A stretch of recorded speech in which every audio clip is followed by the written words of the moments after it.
Hello friends. देखो exercise 3.3 का question number 10 देखते हैं। नाइन्थ हमने नहीं बनाया था। 10th का क्वेश्चन एक्चुअली 9 के बेस पे है, तो 9 को छोड़ दिया, 10 का एक क्वेश्चन लिए। अब देखो, express the following matrices as the sum of a symmetric matrix and skew symmetric matrix. Symmetric matrix and skew symmetric matrix के रूप में हमें एक्सप्रेस करना है। सिमेट्रिक मैट्रिक्स का मतलब half symmetric matrix plus symmetric matrix का ट्रांसपोज।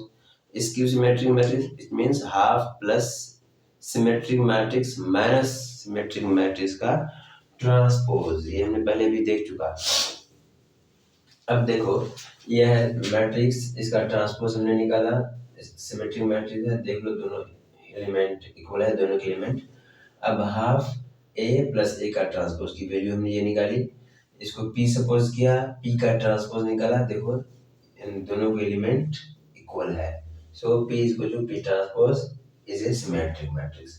अब माइनस का देख लेते हैं, हाफ A माइनस A का ट्रांसपोज।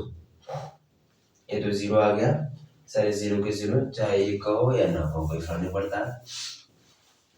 अब देख लो P प्लस P का ट्रांसपोज प्लस Q का ट्रांसपोज क्या हो जाएगा, हाफ Q में तो जीरो है, P एज इट इज उतर जाएगा। हमें जो प्रूफ करना था वो है 4 माइनस 2 6। अब इसको हाफ कर लें, ये हाफ है ना, हाफ कर लें। 6 माइनस 2 2 माइनस 2 3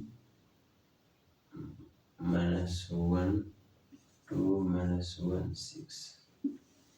ये है P का ट्रांसपोज प्लस Q का ट्रांसपोज,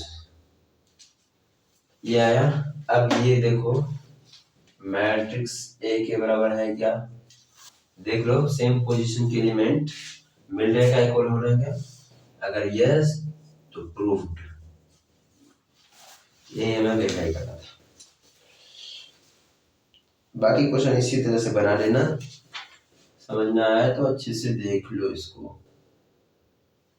पहले हमने क्या किया है, मैट्रिक्स का माना A, इसका ट्रांसपोज निकाला। अब देखो हाफ A प्लस A की ट्रांसपोज हमने निकाला, ये निकला। इसको P सपोज किए, फिर इसको ट्रांसपोज किए P करने के बाद देखा दोनों को मिला है, ये मिल रहा है कि ट्रांसपोज हो रहा है कि सिमेट्रिक मैट्रिक्स हो रहा है कि नहीं, तो मिला है तो इक्वल आया, हुआ। अब ये स्क्यू सिमेट्रिक मैट्रिक्स में क्या आ गया, sum of symmetric and skew symmetric.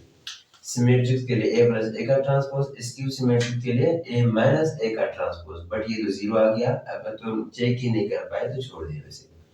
P plus Q, P का ट्रांसपोज प्लस Q का ट्रांसपोज, ये आया। अब इसे जब हम सॉल्व किए तो ये जाके फिर से रियल मैट्रिक्स की वैल्यू ही आ गई, तो वही प्रूव कर दिए। अब देखो कुछ ऑब्जेक्टिव्स है, चलो एक बनाते हैं। 12 वार्ड नंबर में है,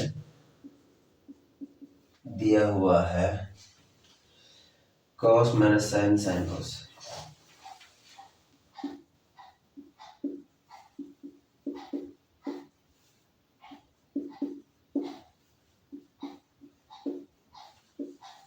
ये हमारे पास मैट्रिक्स दिया हुआ है and A plus A transpose is equal to I, then value of alpha, मतलब थीटा की वैल्यू निकालना।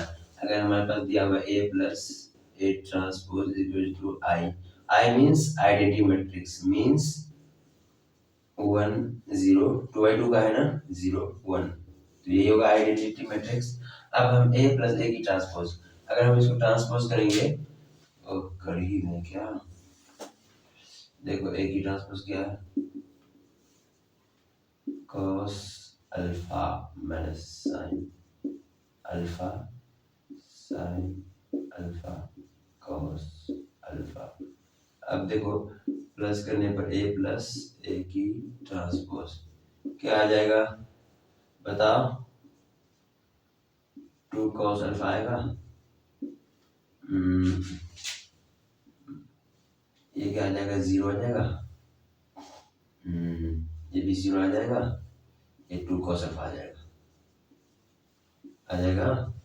अब देखो हम क्या है, इक्वल दिया हुआ है ना, इसका मतलब 2 cos alpha is equal to 1 होगा, right. 2 cos alpha is equal to 1 cos,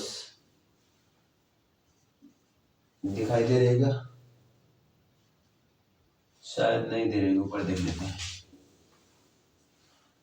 2 cos alpha is equal to 1 cos alpha is equal to half.